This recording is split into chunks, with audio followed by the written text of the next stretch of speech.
don't have a lot to say tonight. So listen carefully.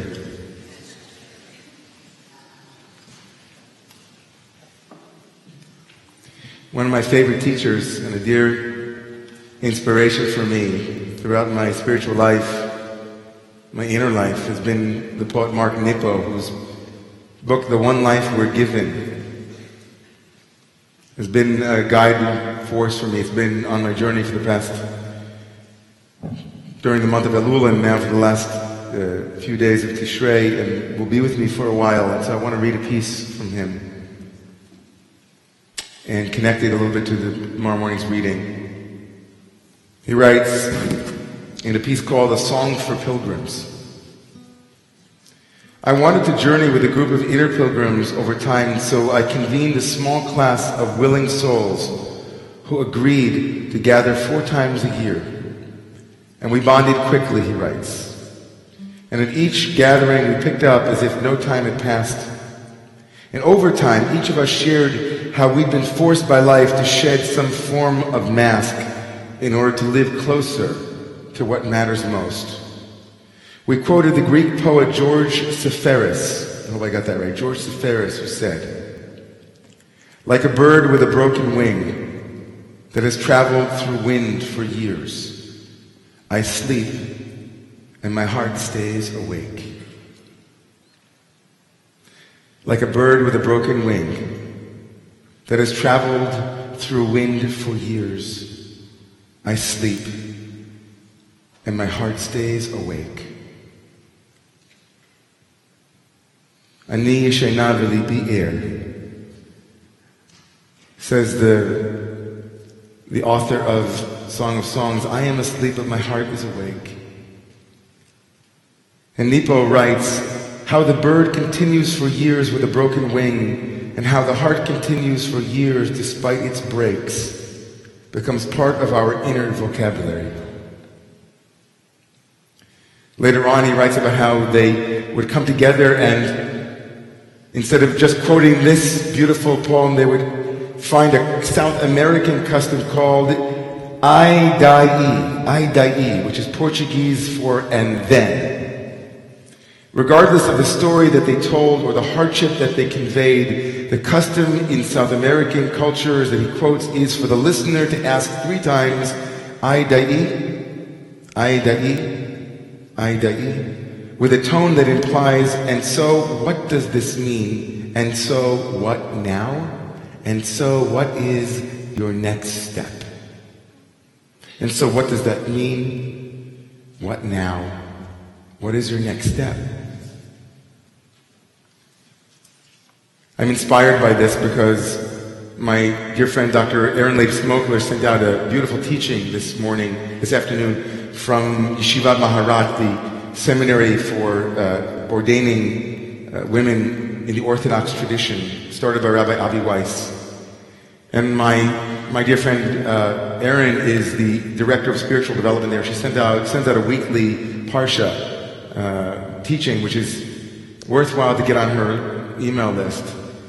She quotes the Toldos Yaakov Yosef, the great student, the most eminent student, the preeminent student of the Baal Shem Tov, of the founder of the Hasidic movement. She quotes the Toldos Yaakov, who quotes in the name of his teacher a verse from this tomorrow morning's Parsha. Moshe is in the penultimate moment of his life. In fact, according to the Midrash, it's the day of his death.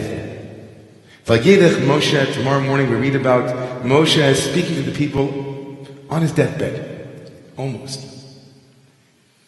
And he says to them, there will come a time that if you don't hear God's word, if you don't listen to God, God will astir et painai bayom hazeh. God says, I will conceal my face from you at that day.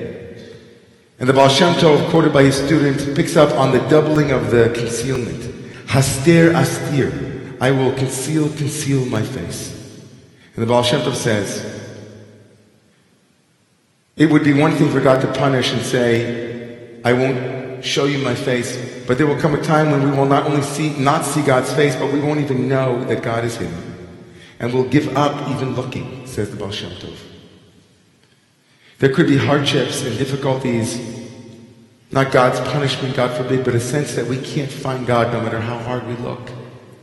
We use the language of God, we use the language of spirit, but we somehow feel that our wings have been broken. Somehow we feel wounded, that we're flying through wind. And how are we making it through? We're searching in the dark, like the dark moon that we began Rosh Hashanah with, searching for a scintilla of light, she says. A scintilla of light, Aaron says. And sometimes we don't even know to look because we've given up so long ago that we could ever find. And says the Baal Shem Tov, once you realize that God is hiding, then God is no longer hiding. At the moment that we realize, says the Baal Shem Tov, that within the dark place, it's possible to squeeze some light and stake a claim there for the divine as you understand God. Not the God whom you rejected. Not the God whom you think is punishing you. I sat with a young man this week, and all he could say to me was, God hates me, I'm sure of it. What can you say when someone says that but cry, right? I say, let me speak for God, if I may. In this moment, and say, I love you. If we could hear that during these 7 days before Yom Kippur, if we could hear that sometimes we feel double secret probation, double secret concealment. We feel like we're not even looking, we're so asleep. But the heart is awake. If we could say, wake up, there's joy out there. There may have been an eclipse of the sun, but there's joy. There's joy. So this Shabbat of Shuva, Shuva Yisrael Ad Hashem Elokecha Ki Chashalta Ba'avonecha, this Shabbat of Shabbos Shuva, this is named because of the verse from the prophet who said, Return, O Israel, Ad Hashem Elokecha. And the great Rabbi of the Warsaw Ghetto, Piazetzner Rabbi, said, really, only Ad Hashem Elokecha? Really, return only Ad, which means up to God? Shuva Yisrael, La Hashem Elokecha, it should say, to God. What Ad means up to the precipice, he says, come as far as you can, and then the Ribbon Shalom, then the source of love and light and joy and possibility and potency and we'll come to meet you there. On the darkness that's on the edge of town, you know. May the God who hides in things that we've forgotten to look for smile at us as we remember and as we rise.